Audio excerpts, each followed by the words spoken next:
And now chapter 15 of the Antya Leela, the Transcendental Madness of Lord Sri Caitanya Mahaprabhu.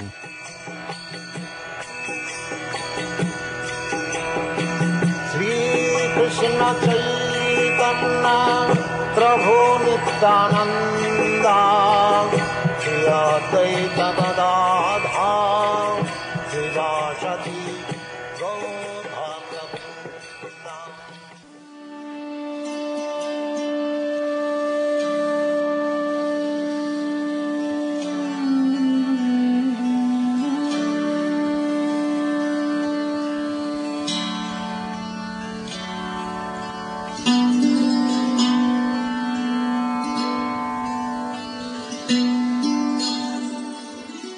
The ocean of ecstatic love for Krishna is very difficult to understand, even for such demigods as Lord Brahma. By enacting his pastimes, Sri Caitanya Mahaprabhu submerged himself in that ocean, and his heart was absorbed in that love. Thus he exhibited in various ways the exalted position of transcendental love for Krishna. All glories to Sri Krishna Chaitanya, the Supreme Personality of Godhead. All glories to Lord Nityananda, whose body is always filled with transcendental bliss. All glories to Sri Advaita Acharya, who is very dear to Lord Chaitanya. And all glories to the devotees of the Lord, headed by Srivas Thakur. Thus Sri Caitanya Mahaprabhu forgot himself throughout the entire day and night, being merged in an ocean of ecstatic love for Krishna. The Lord would maintain himself in three kinds of consciousness. Sometimes he merged totally in ecstatic emotion. Sometimes he was in partial external consciousness. And sometimes in full external consciousness. Actually, Sri Caitanya Mahaprabhu was always merged in ecstatic emotion. But just as a potter's wheel turns without the potter's touching it, the Lord's bodily activities, like bathing, going to the temple to see Lord Jagannath, and taking lunch, went on automatically.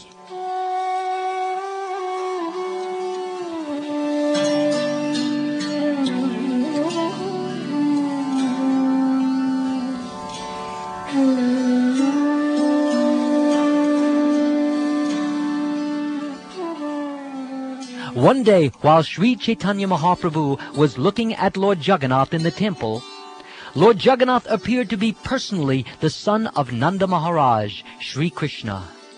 When he realized Lord Jagannath to be Krishna himself, Sri Caitanya Mahaprabhu's five senses were immediately absorbed in attraction for the five attributes of Lord Krishna. Just as in a tug of war, the single mind of Lord Chaitanya was attracted in five directions by the five transcendental attributes of Lord Krishna. Thus the Lord became unconscious. Just then, the Upala Bhog ceremony of Lord Jagannath concluded, and the devotees who had accompanied Lord Chaitanya to the temple brought him back home. That night, Sri Caitanya Mahaprabhu was attended by Svarup Damodar Goswami and Ramananda Rai. Keeping his hands around their necks, the Lord began to lament. When Srimati Radharani was very agitated due to feeling great separation from Krishna, she spoke a verse to Vishaka, explaining the cause of her great anxiety and restlessness. Reciting that verse, Sri Caitanya Mahaprabhu expressed his burning emotions. Then, with great lamentation, he explained the verse to Svarup Damodar and Ramananda Rai. Sri Caitanya Mahaprabhu said, "Though the hearts of the gopis are like high-standing hills, they are inundated by the waves of the nectarian ocean of Krishna's beauty.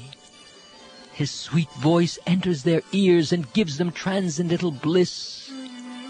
The touch of his body is cooler than millions and millions of moons together, and the nectar of his bodily fragrance overfloods the entire world.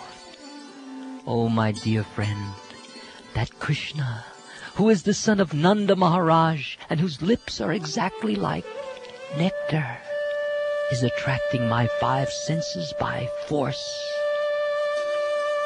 Lord Sri Krishna's beauty, the sound of his words, and the vibration of his flute, his touch, his fragrance, and the taste of his lips are full of indescribable sweetness. When all these features attract my five senses at once, my senses all ride together on the single horse of my mind, but want to go in 5 different directions. Oh, my dear friend, please hear the cause of my misery. My 5 senses are actually extravagant rogues. They know very well that Krishna is the Supreme Personality of Godhead, but they still want to plunder Krishna's property.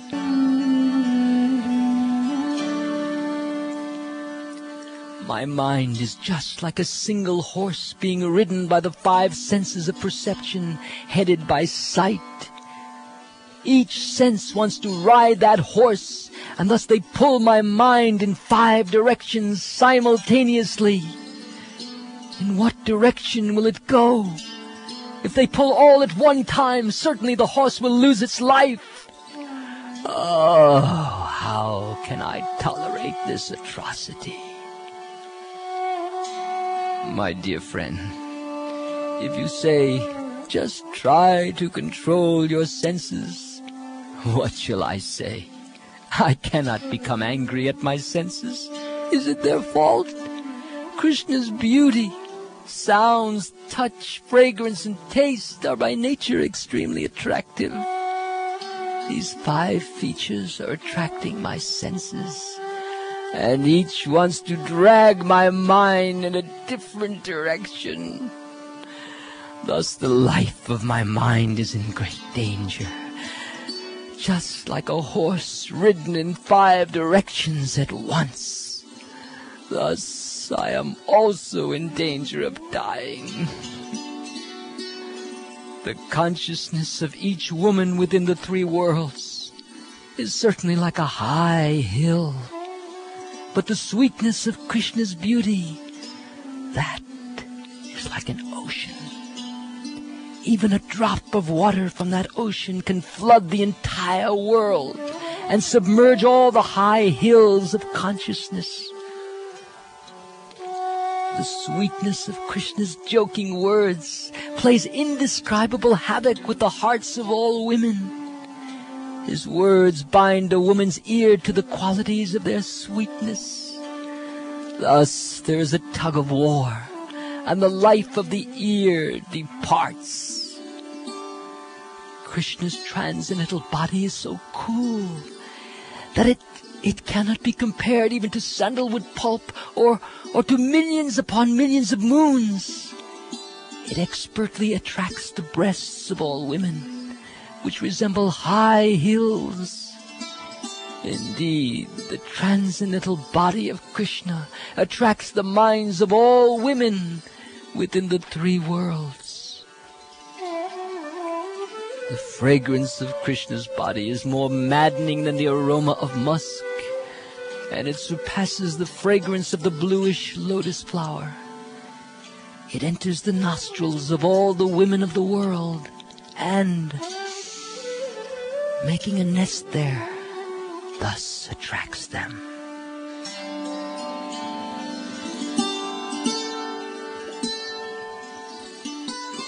Krishna's lips are so sweet when combined with the camphor of his gentle smile that they attract the minds of all women, forcing them to give up all other attractions.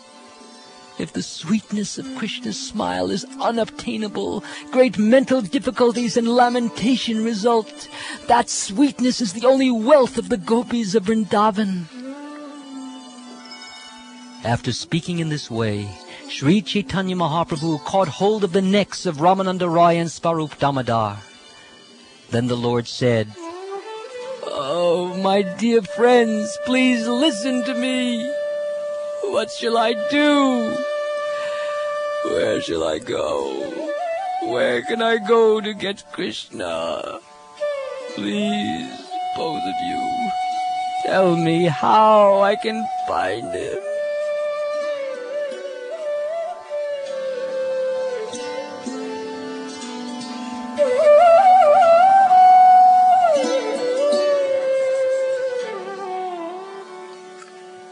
Thus absorbed in transcendental pain, Sri Caitanya Mahaprabhu lamented day after day in the company of Svarup Damodar Goswami and Ramananda Roy. Svarup Damodar Goswami would sing appropriate songs, and Ramananda Roy would recite suitable verses to enhance the ecstatic mood of the Lord. In this way, they were able to pacify him.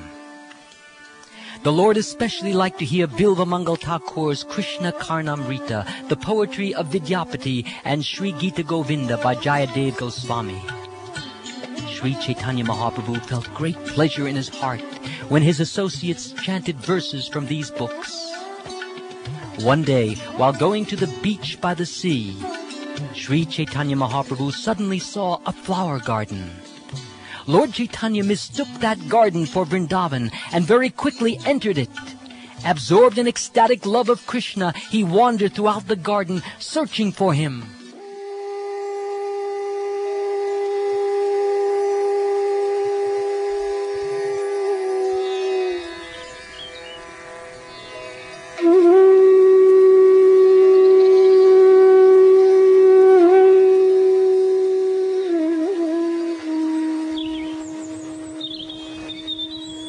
After Krishna disappeared with Radharani during the Ras dance, the gopis wandered in that forest looking for him. In the same way, Sri Caitanya Mahaprabhu wandered in that garden by the sea. Absorbed in the ecstatic mood of the gopis, Sri Caitanya Mahaprabhu wandered here and there.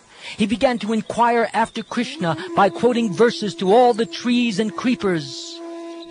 Sri Caitanya Mahaprabhu then quoted the following 3 verses from Srimad Bhagavatam.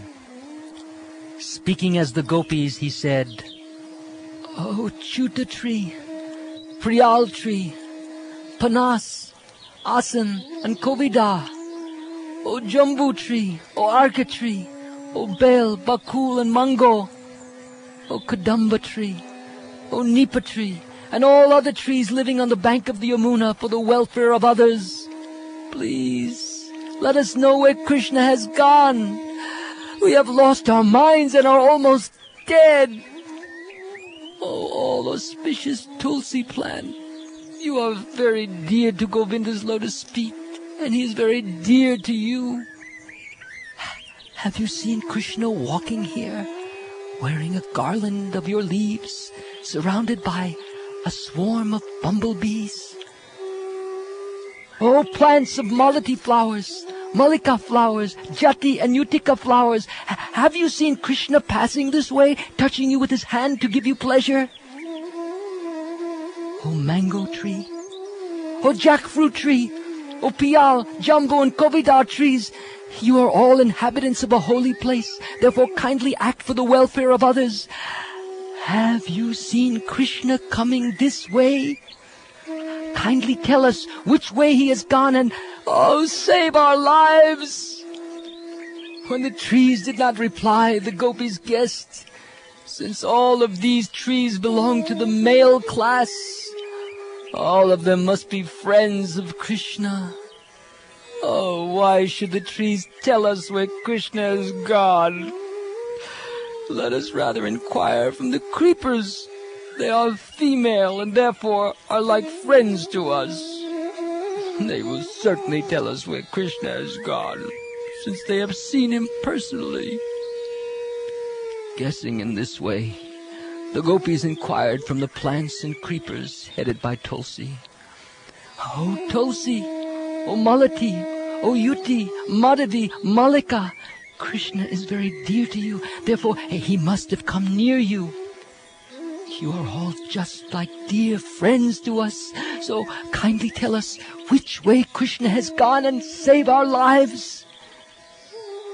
When they still received no reply, the gopis thought, "Oh, these plants are all Krishna's maidservants, and out of fear they will not speak to us." The gopis then came upon a group of she-deer. Smelling the aroma of Krishna's body and seeing the faces of the deer, the gopis inquired from them to ascertain if Krishna was nearby. One of them said, "Oh, wife of the deer, Lord Krishna has been embracing his beloved, and thus the kumkum powder on her raised breasts has covered his garland of kunda flowers. The fragrance of this garland is flowing here. Oh, my dear friend, have you seen Krishna passing this way with his dearmost companion, increasing the pleasure of the eyes of all of you? Oh, dear doe, Sri Krishna is always very pleased to give you pleasure. Kindly inform us whether he passed this way in the company of Srimati Radharani. We think they must certainly have come this way. We are not outsiders. Being very dear friends of Srimati Radharani, we can perceive the bodily fragrance of Krishna from a distance. Krishna has been embracing Srimati Radharani, and the kumkum powder on her breasts is mixed with the garland of kunda flowers decorating his body. The fragrance of the garland has scented the entire atmosphere. Oh, Lord Krishna has left this place, and therefore the deer are feeling separation. They do not hear our words. Therefore, how can they reply? The gopis then came upon many trees, so laden with fruits and flowers that their branches bent down to the ground. The gopis thought that because all the trees must have seen Krishna pass by, they were offering respectful obeisances to him.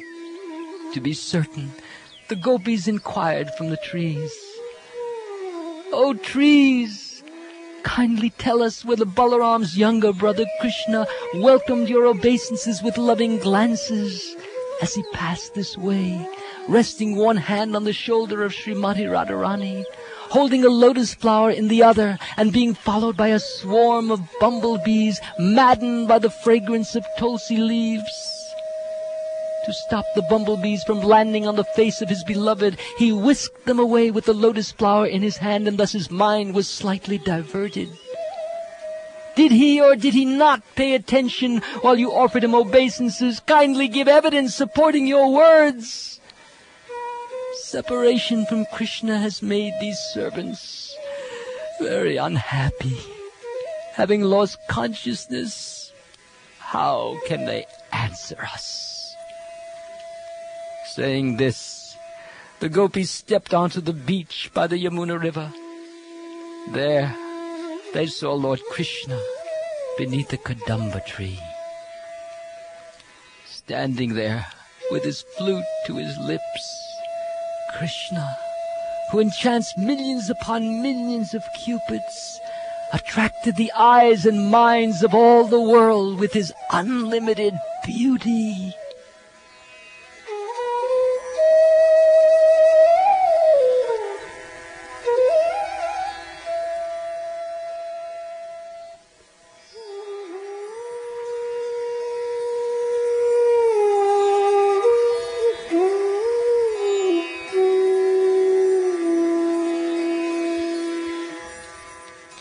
When Sri Caitanya Mahaprabhu saw the transcendental beauty of Krishna, he fell down on the ground unconscious.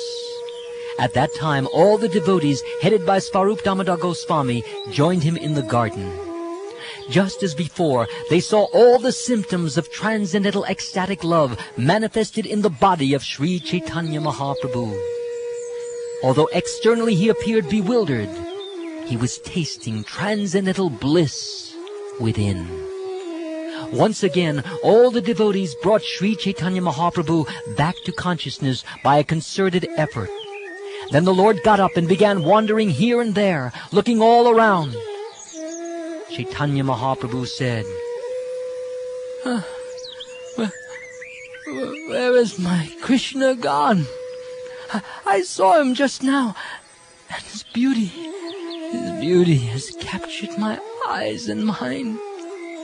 Oh, why can't I see Krishna holding his flute to his lips? My eyes are wandering in hopes of seeing him once more." Sri Caitanya Mahaprabhu then recited the following verse, which was spoken by Srimati Radharani to her dear friend Vishaka. "My dear friend, the luster of Krishna's body is more brilliant than a newly formed cloud, and his yellow dress is more attractive than newly arrived lightning. A peacock feather decorates his head, and on his neck hangs a lovely necklace of brilliant pearls. As he holds his charming flute to his lips, his face, it looks as beautiful as the full autumn moon. By such beauty, Madan Mohan, the enchanter of Cupid, is increasing the desire of my eyes to see him. Sri Krishna's complexion is as polished as powdered eye ointment. It surpasses the beauty of a newly formed cloud and is softer than a blue lotus flower. Indeed, his complexion is so pleasing that it attracts the eyes and mind of everyone, and it is so powerful that it defies all comparison. My dear friend, please tell me what I should do. Krishna is as attractive as a wonderful cloud, and my eyes are just like chatak birds, which are dying of thirst because they do not see such a cloud. Krishna's yellow dress, it looks exactly like restless lightning in the sky, and that pearl necklace on his neck, it appears like a line of ducks flying below a cloud. Both the peacock feather on his head and his Vaijayanti garland containing flowers of 5 colors, they resemble rainbows. The luster of Krishna's body is as beautiful as a spotless full moon that has just risen, and the vibration of his flute sounds exactly like the sweet thundering of a newly formed cloud. When the peacocks in Vrindavan hear that vibration, they all begin to dance. The cloud of Krishna's pastimes is drenching the 14 worlds with a shower of nectar. Unfortunately, when that cloud appeared, a whirlwind arose and blew it away from me. Being unable to see the cloud, the Chaitanya bird of my eyes is almost dead from thirst. In a faltering voice, Sri Caitanya Mahaprabhu again said, "Oh, alas, go on reading, Ram Roy." Thus Ramananda Roy began to read a verse. While listening to this verse, the Lord was sometimes very jubilant and sometimes overcome by lamentation. Afterwards, the Lord personally explained the verse. It went as follows. Dear Krishna, by seeing your beautiful face decorated with tresses of hair, by seeing the beauty of your earrings falling on your cheeks, and by seeing the nectar of your lips, the beauty of your smiling glances, your 2 arms which assure complete fearlessness, and your broad chest whose beauty arouses conjugal attraction, we have simply surrendered ourselves to becoming your maidservants. After conquering the moon and the lotus flower, Krishna wished to capture the doe-like gopis. Thus he spread the noose of his beautiful face, and within that noose he placed the bait of his sweet smile to misguide the gopis. The gopis fell prey to that trap and became Krishna's maidservants, giving up their homes, families, husbands, and prestige. My dear friend, Krishna, he acts just like a hunter. This hunter does not care for piety or impiety. He simply creates many devices to conquer the cores of the hearts of the doe-like gopis. The earrings dancing on Krishna's cheeks, they are shaped like sharks, and they shine very brightly. These dancing earrings attract the minds of all women. Over and above this, Krishna pierces the hearts of women with the arrows of his sweetly smiling glances. He is not at all afraid to kill women in this way. On Krishna's chest are the ornaments of Srivatsa and the mark indicating the residence of the goddess of fortune.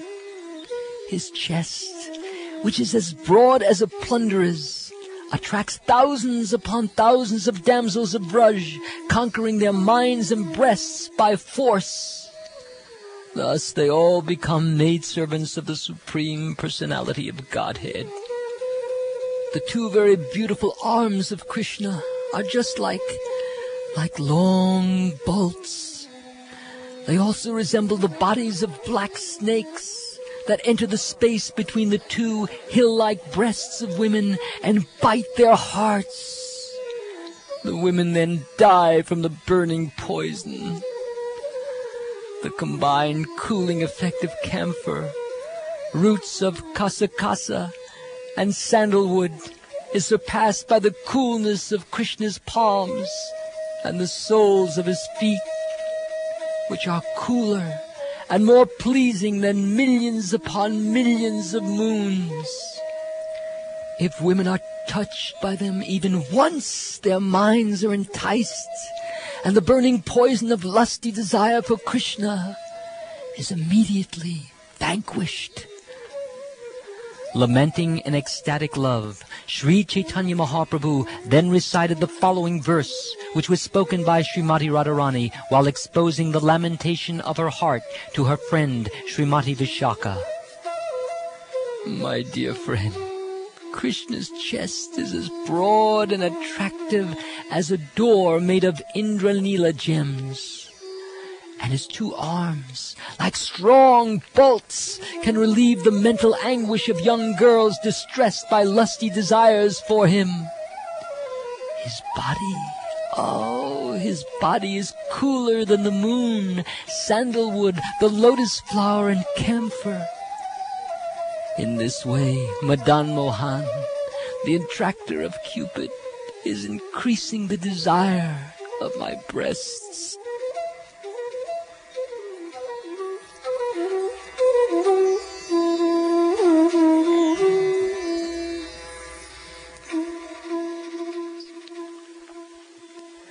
Sri Caitanya Mahaprabhu then said, I just now had Krishna, but unfortunately, I have lost him again. By nature, Krishna is very restless.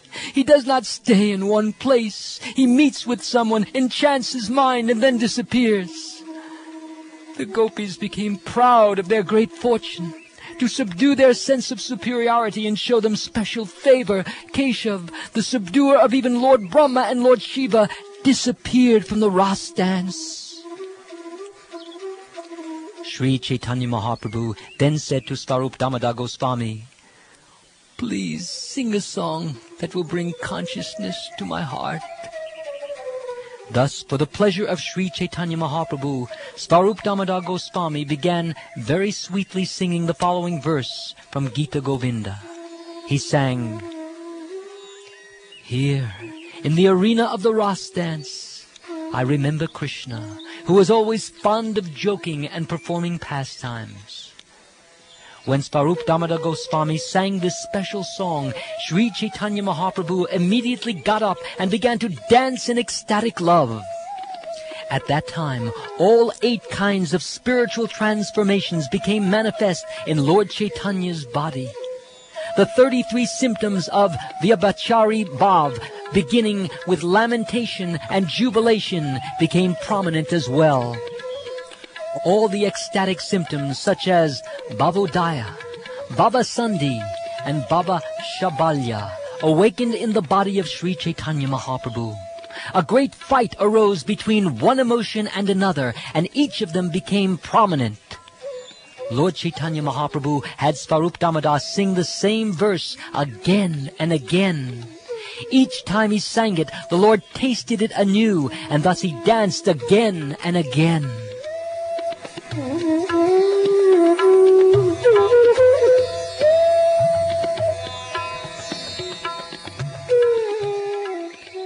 After the Lord had been dancing for a long time, Swarup Damodar Goswami stopped singing the verse. Over and over again, Sri Caitanya Mahaprabhu said, "Go on! Sing! Sing! Sing!"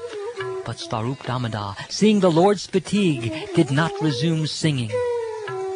When the devotees heard Sri Caitanya Mahaprabhu say, "Go on singing," they all gathered around him and began to chant the holy name of Hari in unison. At that time, Ramananda Rai made the Lord sit down and dissipated his fatigue by fanning him. Then all the devotees took Sri Caitanya Mahaprabhu to the beach and bathed him. Finally, they brought him back home. After they fed him lunch, they made him lie down. Then all the devotees, headed by Ramananda Rai, returned to their respective homes.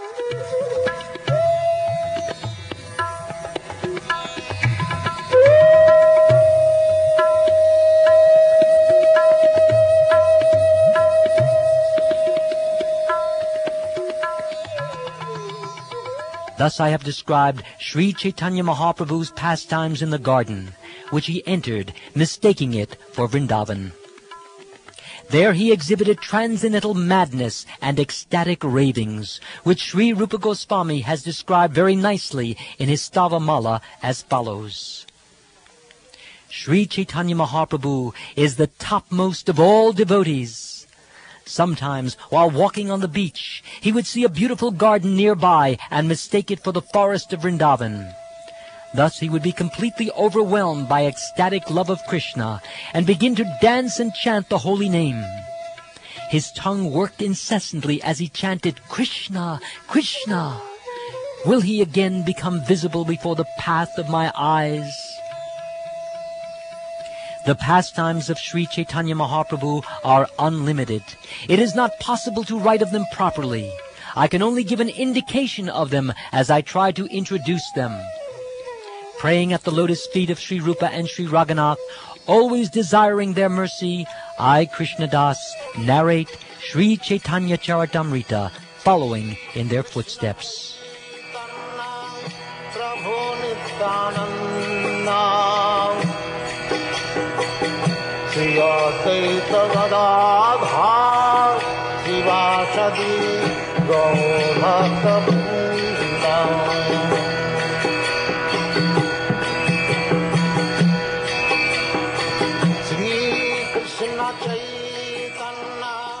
This ends chapter 15 of the Antya Lila, the transcendental madness of Lord Caitanya. And now chapter 16 of